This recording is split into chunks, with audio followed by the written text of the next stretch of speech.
the Appalachian mountain range climbs over portions of the eastern United States. The mountain's hills and its people are rich in history and discovery, a cultural melting pot with deep roots in the land. Traditional ways, stories, music, and magical belief tell tales of the mountain people's pioneering saga. My name is Rob Leonard, and today I'm interviewing author Catherine S. Buck. Kathy has just written a new book called Granny Buck's Dibs and Dabs and Appalachian Traditions and Magical Ways. Kathy, I've just got it. First of all, good to have you here today, and I Thank wanted you. to ask you a few questions, if I may. Sure. I have to ask, first of all, who is Granny Buck? Who is Granny Buck? Okay. Granny Buck is kind of a menagerie of many different women and many different situations and stories that I had picked up over the years through the Appalachian mountain areas. Okay, and speaking of your book, I think you shared a letter with me that an editor had written to you, and it said somewhat to this effect. It reads, "This book will open readers' eyes to a different culture and society in Appalachian, and that they are probably not familiar with. It is equally educational and informative. The book combines history, folklore, magic, and mountain stories that are not only describe how to do things in the mountain tradition, but it's also highly entertaining at the same time." Can you tell me about maybe one of your favorite spots in the book? Okay, well, first of all, the book has basically anything from weather signs to dowsing, natural healing, natural ways. It's filled with folklore and trivia and backwoods sayings and storytelling. So there's a lot of stuff there.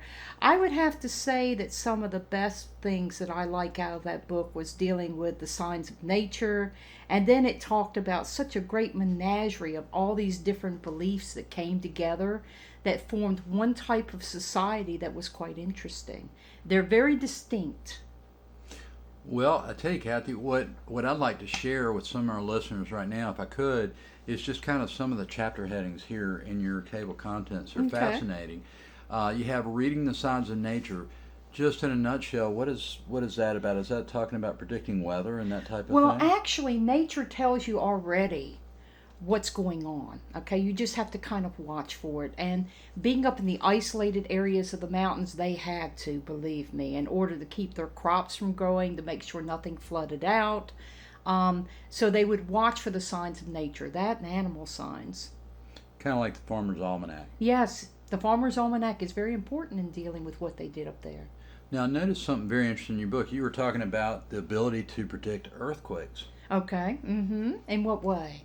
Yeah, well, the fact that stuck out in my mind is that the rivers run backwards. Yes, actually, that is well known. In historical background, the Mississippi many times have run backwards. Most of it is dealing with earthquakes. It's when the earth actually pulls up out of the ground and causes a shift. Wow, wow. So some of your titles here are reading the signs of nature, and as you just described here, a little bit of that is done by necessity by the mountain folks for growing crops and that type of thing. Water witching, is that like divining rods and the... There are actually family lines of people that were taught how to water witch or douse. And a lot of people's lands depended on whether or not there was a good well.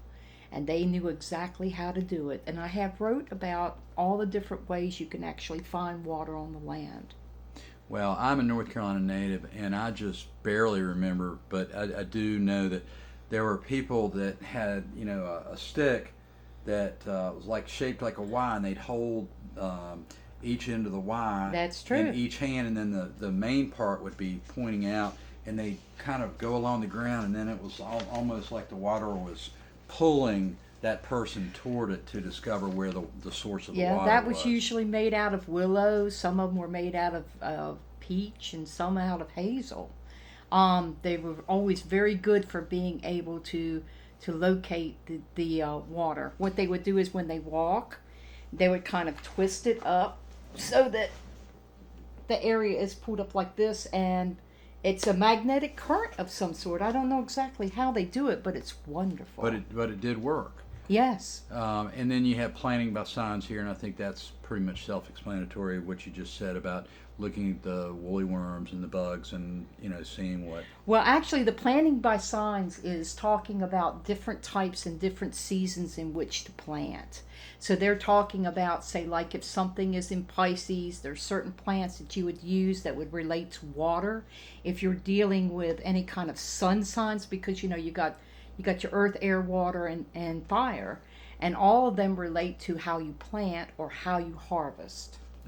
Well, spirit guides and animals, that looks interesting. Okay, that's all dealing with Native American spirituality. We were talking about at one point dealing with the mixture of peoples that were up in the mountains. And you have Scotch, German, English, Welsh, and Irish people, along with not only Native Americans, but you have the African Caribbean peoples.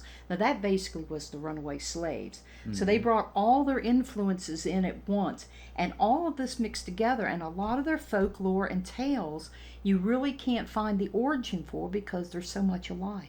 So your book, in essence, is kind of incorporating all these different traditions and folklore and things that have been passed down through the generations by these various groups of people to form the Appalachian lore and traditions. It's all a melting pot, if you will. It is indeed. Kathy, here's an interesting section. Powwow, hoodoo, prayer, and folk healing. Uh-huh. What's that all about?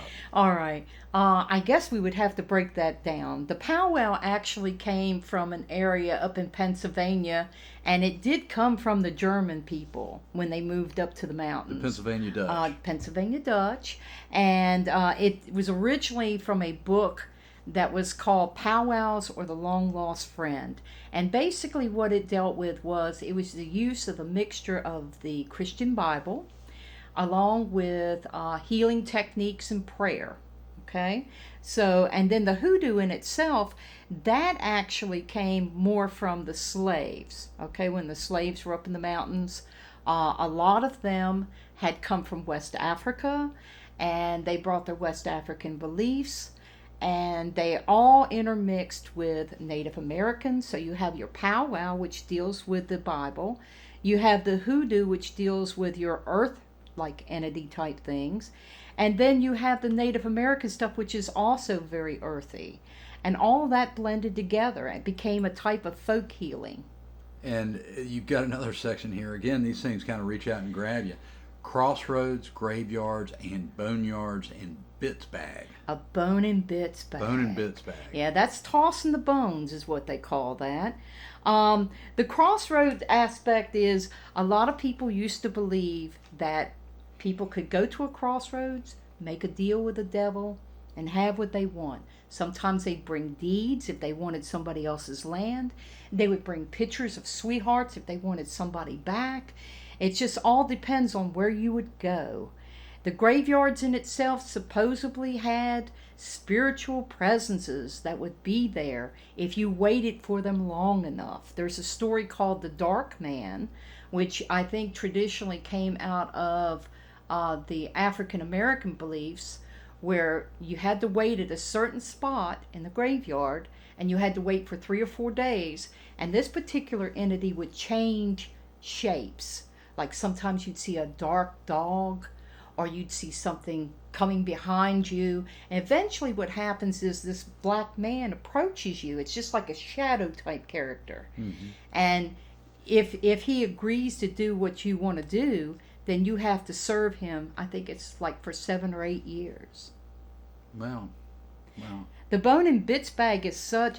Now the graveyards, there's all kinds of stuff in there about the death traditions, because that was a big thing up there. Life was very hard, and it was very cheap in a lot of ways. Okay. Well, tell me about one of the graveyard stories or bits you have in there in the book. Okay. Well, you were talking about the bone and bits bag. The bone and bits bag is something that they would use for divination. Okay.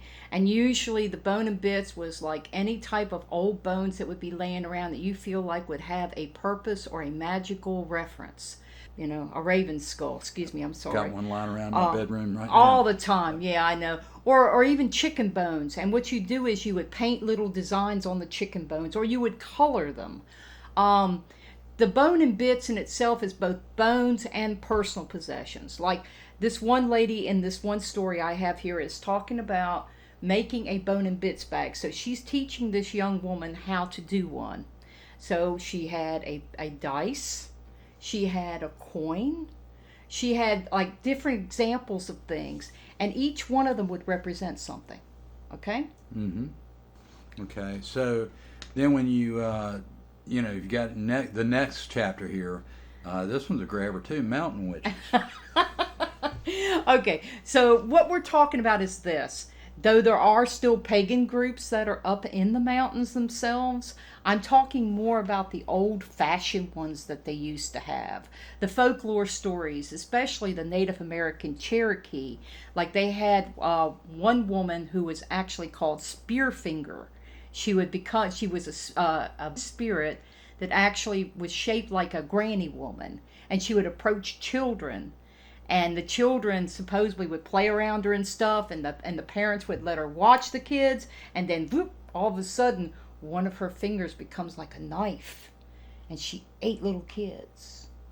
And that actually comes from German as well as Indian beliefs. Wow. I'm sure it's probably in hoodoo too. Yeah, it's probably not one of the nannies that I would working, Might be not one of your kids. nannies, I'm sure. Yeah. I read a story in your book that was talking about a snake problem. Okay.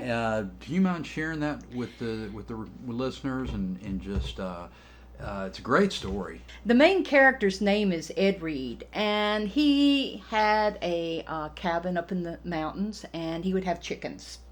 So one day he came out, and it was during the summer, and he noticed that there was some speckled feathers on the ground, and it was from one of his favorite laying hens, okay, one of the best. And he hadn't seen that hen in 3 or 4 days, and he kind of noticed that when he was throwing like chicken feed out the front door, that the chickens weren't getting around him at all. They'd stay out in the field, they wouldn't come around the house. And he thought it was kind of weird until he looked down one day when he was on the porch and he saw a snake head coming out. So he knew that there were snakes up under the house. They'd been eating the chickens, Mm-hmm. So he had to call somebody. So he ended up calling this guy by the name of Mark Redmond. And they used to call him a snake caller. He's kind of like a hoodoo guy. And what he would do is he would come to your home. And usually the procedure he would do is he would kind of wrap his legs up so that he wouldn't get bit around the ankles or anything. And he would put ammonia. He would rub like ammonia cloths like on the front of his clothes because snakes hate the smell of it. And he always had his Bible in his back pocket because he always had a prayer for this too. And he also would bring in balls of hair. He'd go down to the barber shop. There's like a little barber shop down there where a man was cutting hair. And he would collect human hair. And he would throw the human hair around where the snakes were, usually up under houses, because they don't like that smell either. They just run away from it. But the big thing with him is, besides the prayer, which he would have, the person that he's working with would have to have the prayer with him before he goes out and does it. He has this big staff, and he will walk around there, and he will stomp it down on the ground very loudly. Boom, boom, boom. And walk around the house 3 or 4 times after he had thrown like the hair down and after he had put some ammonia rags under there, okay? And the guy said you could sit on the porch and you could see the snakes coming out from under the house and going into the grass. So he chased the snakes off. People like that, when they come and help neighbors, you don't quote a price, okay? What you do is you give them what you can. So this particular man ended up giving him, I think it was like $20 and about 10 eggs and some other stuff. And you don't thank them either. When you do stuff like that, you don't thank them. So there's a lot of, what I'm hearing from you is that snakes don't like ammonia. They don't like human hair. Well, no. They don't like loud sounds. Well, yeah, and they don't like loud sounds. So just what they did in all their wisdom is they incorporated some stuff that... Along with prayer, that really works to get rid of snakes. Yes. and they're not what's done necessarily today, but they work. Yeah, well, there's a lot of little trivia pieces in here about different animals and things, and I have got 2 websites already set up.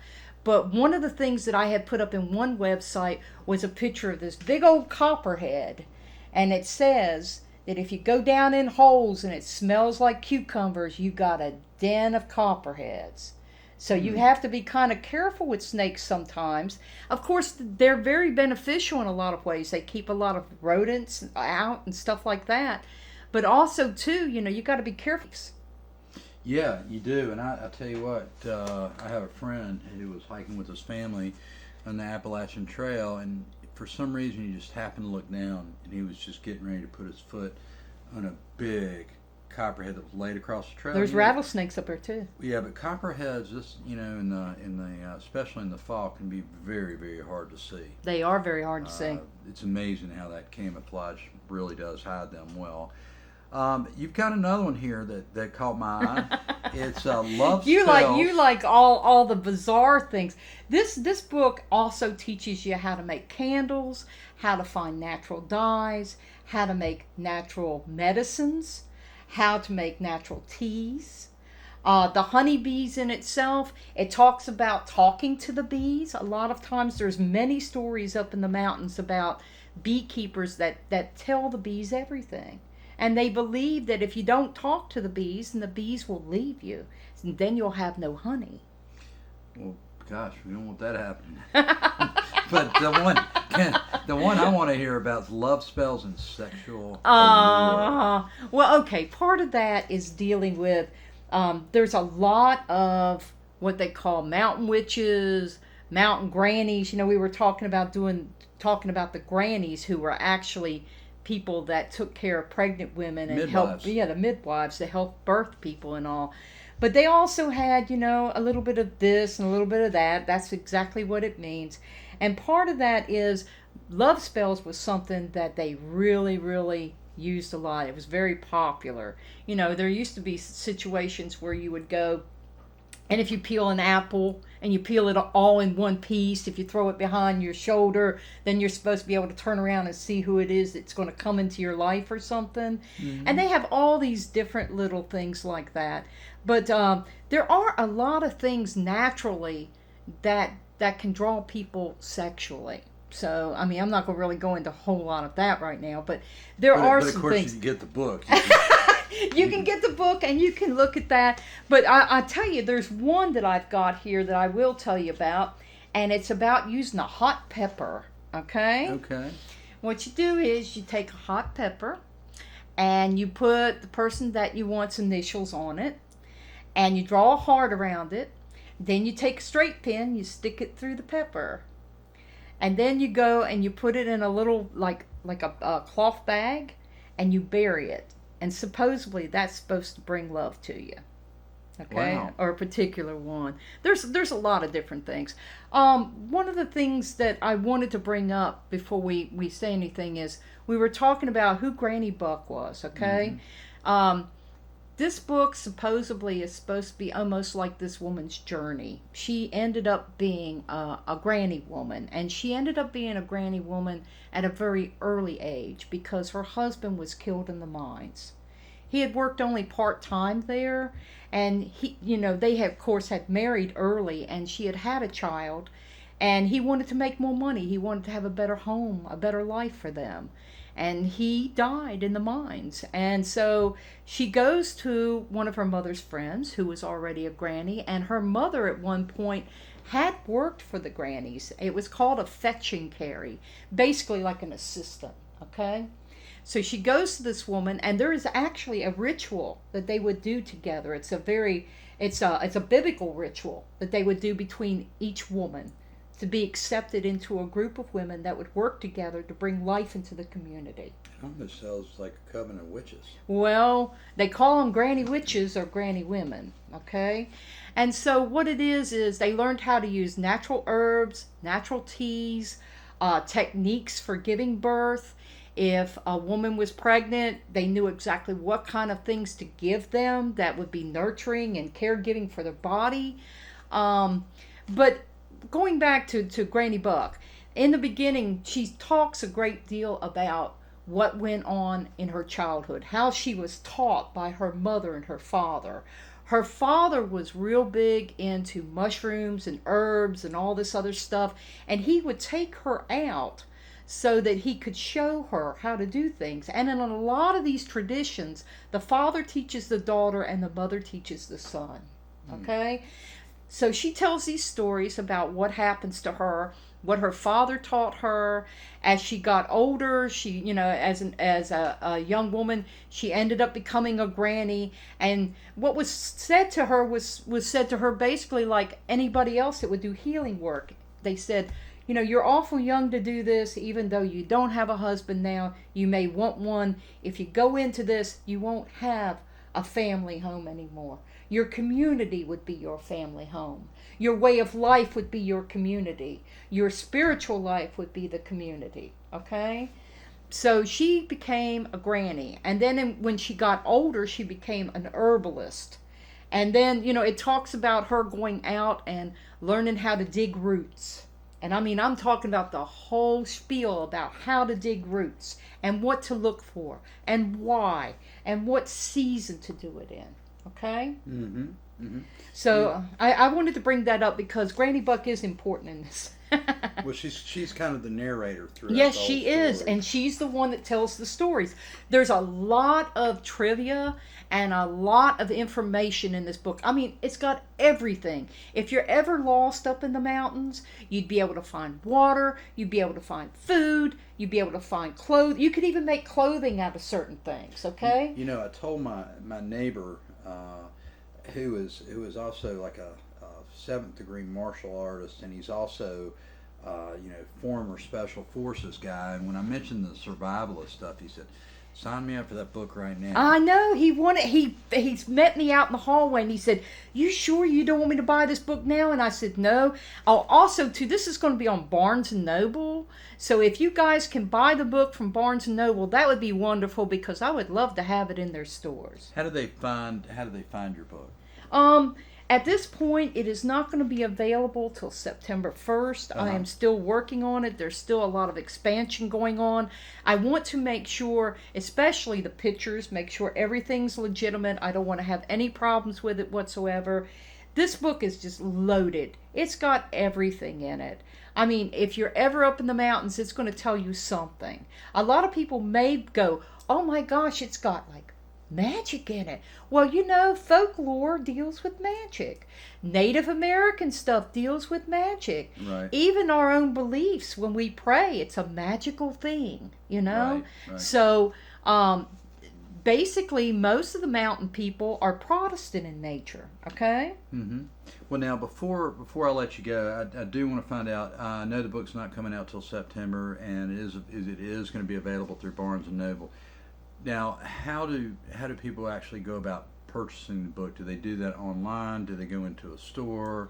Well, at this point, you probably would go online, and there also will be some books available in some of the smaller stores. And if anybody wants to contact me, they can contact me. How would they reach you, Kathy? Well, I have a website, but I don't have it available right now, so I'll have to get back to you on that, okay? Okay, all right.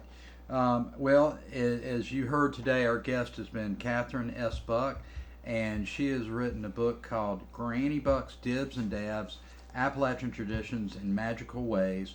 And the book truly combines history, folklore, magic, and mountain stories that describe how things are done in the mountain, and it's highly entertaining. Suggest that you get that, and we will get back to you with more information on where you can pick this book up in September. You. Kathy, thank you so much. Thank you so much.